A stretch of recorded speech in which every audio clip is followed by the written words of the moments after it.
Hello, I'm Cecilia from Happily Family, and I got a question that I'd like to share with you today. Maybe you can relate to it.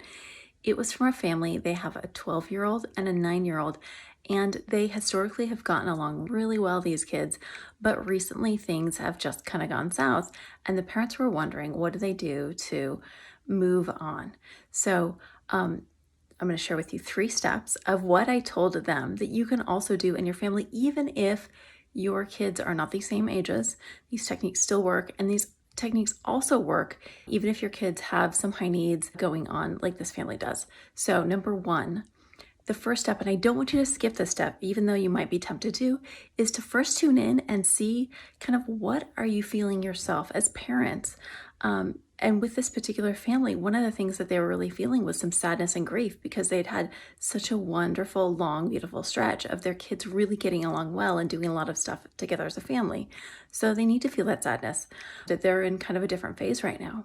So that's number one, is feel your feelings. Number two, and this is something that I've never read about in a parenting book, is to actually really check in with the oldest child. Check in about your parenting. Say, hey, I'm just wondering, are there things, how's it going? How are you liking having this distance from the family? Does it feel good to connect with your friends? Are there things that we used to do together that you want to do again? Things that you want me to do differently, to either start doing or stop doing? Really check in with her, get some feedback about how it's going for her and your family and your parenting. And then number 3 is to check in with the youngest kid. Now, in this particular situation, the boy is being kind of annoying and doing stuff back to his sister.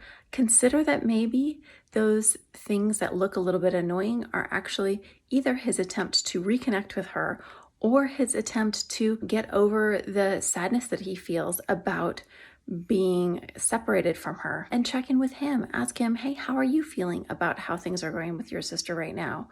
Are there things that you miss? And whatever he says, if he says that he's mad or sad or angry, or if some big strong words come out, it's okay. Just like let him have all of his feelings right now.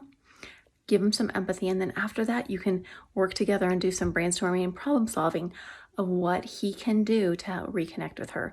Maybe that's coming up with things that he and she like to do together, and look for times in the moment where you can go up to him and say, oh, hey, maybe she wants to play Minecraft with you right now.